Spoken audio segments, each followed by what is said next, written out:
Hey guys, it's me, 80s from World 4. So today, guys, I'm back at it again for my World Cup recap. So we'll be recapping the World Cup games. So let's go ahead and start with the first game we got here is Netherlands Qatar. Now I'll be honest with you guys, I didn't really pay too much attention to this game because let's be real, guys, we all knew that Netherlands were going to win this game. And with the quality of players they have, with Qatar already being eliminated, there wasn't even much for Qatar to play for. Now, I will say this though: if Netherlands didn't actually win today, they would have actually came through in second place because Senegal actually beat Ecuador. So Senegal is actually on 6 points, and I believe Ecuador finished third with 4 points. So yeah, I mean, so it was a big win for Netherlands still. But my main focus was really the Senegal Ecuador game, which we'll get into in a bit later. But getting back to this game, Cody Gakpo scored the opening goal for the Dutch. Once again continuing his hot goal scoring form. And the second goal was scored by Frankie de Jong, a little tap in there, rebound. As they actually did score a third goal, but it was disallowed due to offside, I believe. And ultimately, though, Netherlands got the win. Like I said, it's a huge win for Netherlands. And I think with this victory, they're going to be looking pretty confident for the round of 16 game. Now, of course, they'll be playing my nation, the United States, which I'll have the previews for that in the coming days. I'll probably maybe tomorrow. I'll try to drop it tomorrow, hopefully, and so forth. So it's going to be interesting to see how the Dutch do against the USA because that's going to be a big, massive game. So it's going to be very interesting to say the least. So yeah, I mean, for this one, guys, in particular, guys, I think for Netherlands, they're going to be in control. I still think, though, Netherlands are not that amazing. I think they need to improve their goal scoring streak. I feel like they're a bit too reliant on Cody Gakpo. And don't get me wrong, he is a quality player, but I feel like the rest of the other forwards aren't really stepping up. Like, I want to see more from Depay. I want to see more from Berghaus. I want to see more from, these other players. I think De Jong's been really good for Dutch. I think he's been really quality for them. But I think the other players just need to step up. Now, let's talk about this game. This was where my main focus was.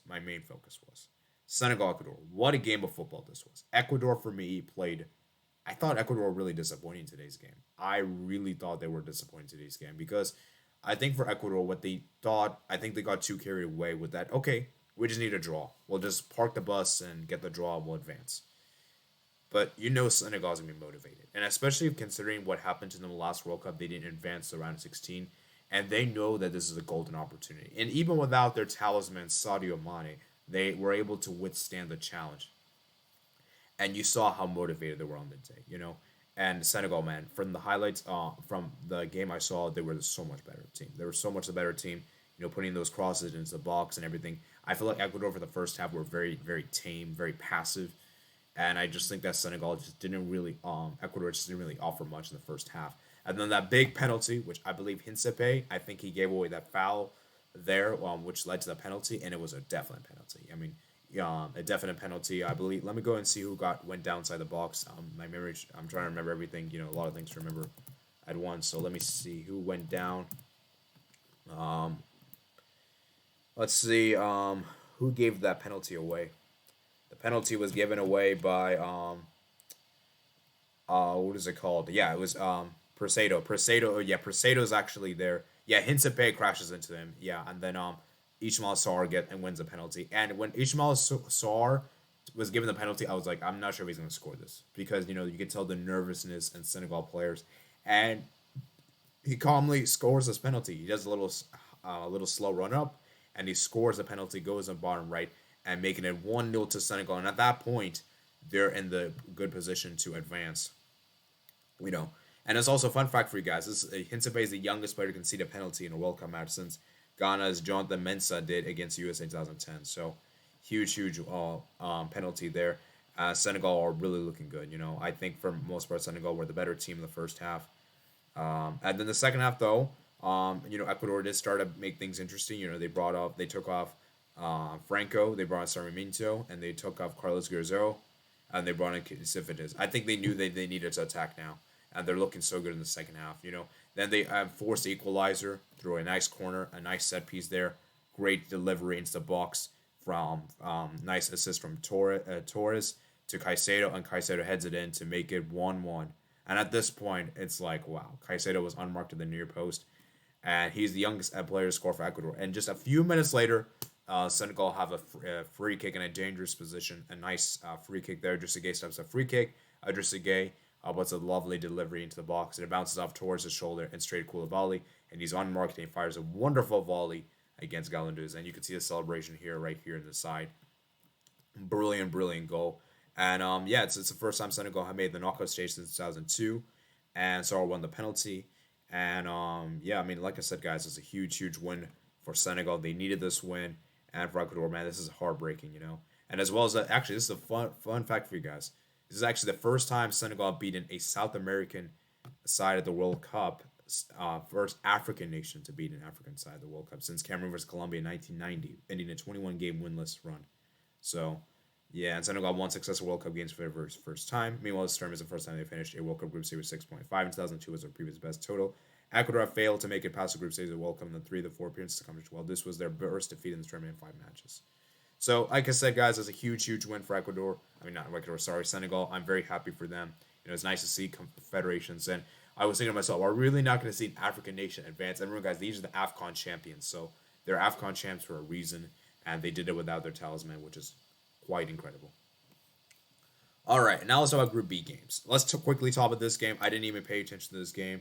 You know, obviously, as an American, I was watching the USA Iran game more closely. This game, I did see the goal, so I can't comment too much about this match because I wasn't really focused on this match. You know, I did the live watch along for the USA Iran, sorry. For this one, man, Wales just looked terrible. I think Wales just looked all over the place. You know, Gareth Bale come off injured, and England were just too good. Rashford scoring the free kick. What a goal that was. The second goal, Phil Foden scoring the goal. Why did I say Mason Mount? So much better than Mount, in my opinion. And then the third goal was scored by Rashford, not Meg the keeper. There, and I just feel like for me, England were just too good. England were just too good on the day. And I think England got a convincing 3-0 win. And let's see what they could do in the round of 16 game against Senegal, seeing a determined team. So, you know, it's going to be very, very interesting to see what happens then. But yeah, anyways, I think that's going to be it for that game. You know, not really much more to add there. You know, Wales already. I mean, they weren't eliminated, but they were pretty much eliminated with a 1 point. You know, they needed to win this game, and if they didn't win this game, there was no chance. And I think they needed to have goal difference on their side, so they needed to win by a big margin, and that's provided that USA didn't win against Iran. And now let's talk about the USA Iran. Let's talk about this one. What a game! What a game, man! I think USA, man, they look so good.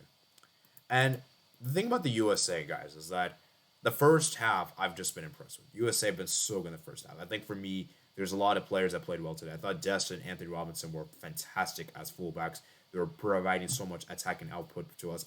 And I think it was very interesting to see that Berhalter actually dropped Zimmerman for this game.